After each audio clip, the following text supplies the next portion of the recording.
Assalamualaikum warahmatullahi wabarakatuh. Bertemu lagi dengan saya di Ana Entertain, pusat informasi, ilmu pengetahuan dan juga hiburan. Pada kali ini saya akan memberikan suatu konten yang berbeda dari yang biasanya, karena biasanya saya membedah film. Kali ini saya ingin membedah karya.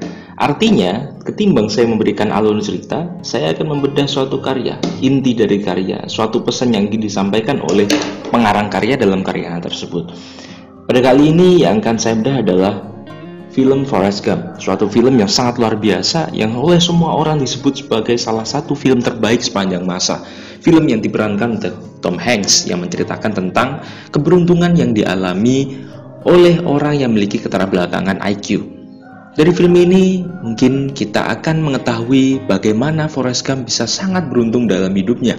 Mulai dari dia bisa bergabung dengan tentara, selamat dari tentara, mendapatkan penghargaan, sampai ikut dalam kejuaraan pingpong hingga pada akhirnya ia bisa berinvestasi pada perusahaan Apple yang baginya sendiri bahkan ia mengira bahwa itu adalah perusahaan buah-buahan. Itu sangat luar biasa bagaimana kepolosannya itu bisa menuntunnya bertemu dengan John F. Kennedy, John Lennon dan lain sebagainya.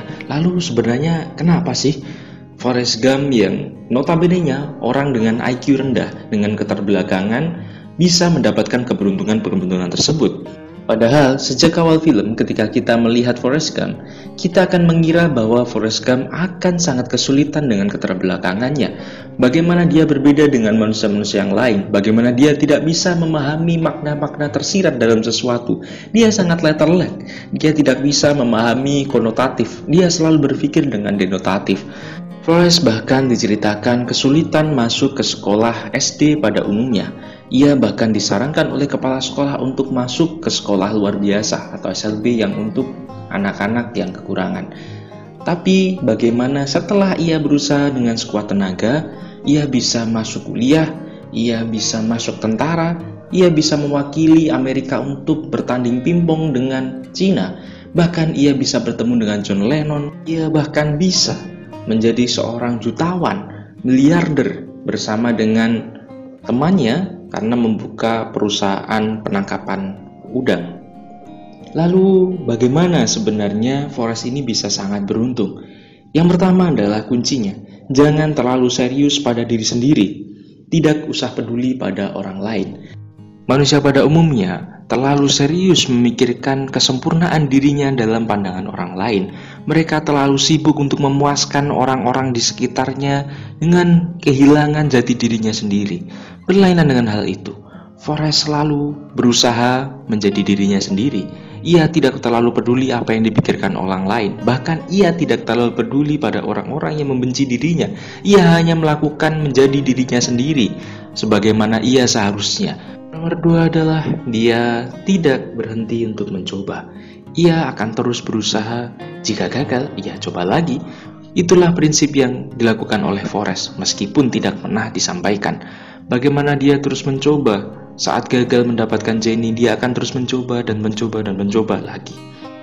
Nomor tiga adalah ia percaya bahwa semua orang memiliki ilmunya sendiri-sendiri. Ia tidak menutup diri dengan kesombongan karena ia sudah sukses. Lalu ia tidak menutup diri pada ilmu-ilmu yang diberikan oleh orang lain. Dia selalu menerima. Ia selalu menerima nasihat dari siapapun. Ada salah satu scene di mana Forrest diperlihatkan diberitahu oleh temannya cara untuk melakukan pingpong. Ia tidak menolaknya, ia hanya menurutinya dan melakukannya dengan sekuat tenaga. Kemudian ada scene di mana sang ibu memberitahu Forrest tentang makna hidup. Ia tidak membantahnya, ia hanya mengetahuinya, mempelajarinya dan kemudian mengamalkannya. Yang selanjutnya adalah percaya pada proses dan selalu optimis. Banyak sekali adegan yang menunjukkan bagaimana Forrest sangat percaya pada proses dan sangat optimis. Salah satunya yang paling mencolok adalah ketika dia bersama Lieutenant Dan mencoba membuka perusahaan penangkapan udang, di mana Forrest pada saat itu awalnya tidak langsung mendapatkan udang yang sangat banyak. Dia terus gagal, tapi dia terus mencoba dan dia paham bahwa itu adalah proses. Sehingga Forrest mencoba mencari jalan untuk mempercepat dia mendapatkan udang, yakni dia berdoa. Akhirnya dia setiap minggu ia pergi ke gereja untuk berdoa bersama, berharap Tuhan memberikan mukjizatnya, memberikan berkatnya kepada mereka berdua sehingga bisa mendapatkan udang yang sangat banyak. Yang pada akhirnya Tuhan memberikan keberuntungan kepada Forrest dengan cara memberikan tangkapan yang sangat banyak berupa udang kepada Forrest dan juga Letnan Dan. Yang terakhir adalah tidak mendramatisir suatu keadaan dan tidak menyimpan kebencian terhadap siapapun. Forrest diperlihatkan sangat sering disakiti oleh Jenny sejak dari awal film hingga hampir akhir di film. Tapi Forrest sedikit pun tidak pernah menanamkan kebencian terhadap Jenny. Bahkan Forrest pada awalnya juga dibenci oleh Letnan Dan, yang pada akhirnya Letnan Dan bahkan sangat mengagumi Forrest. Hal ini membuktikan bagaimana Forrest tidak pernah membenci siapapun yang pernah menyakitinya, siapapun yang pernah membencinya. Forrest hanya menerima mereka semua, memaafkan mereka semua. Bahkan Forrest tidak pernah memikirkan rasa sakit dan kebencian yang diterimanya. Ia terus menebar kebaikan, ia terus menerima semuanya dan sembari terus berbuat baik kepada siapapun tanpa memikirkannya. Hal itulah yang membuat Forrest sangat-sangat beruntung. Kesimpulannya, jika kalian ingin beruntung seperti Forrest, tidak usah terlalu mendramatisir kehidupan. Terus jalani sebagaimana adanya, mengalir seperti air. Menghanyut tapi tidak terhanyutkan. Kalian harus hidup sebagaimana kalian seharusnya hidup. Itulah kunci untuk menjadi beruntung seperti Forrest Gump. Dan akhir kata, terima kasih karena sudah menonton video kami. Assalamualaikum warahmatullahi wabarakatuh.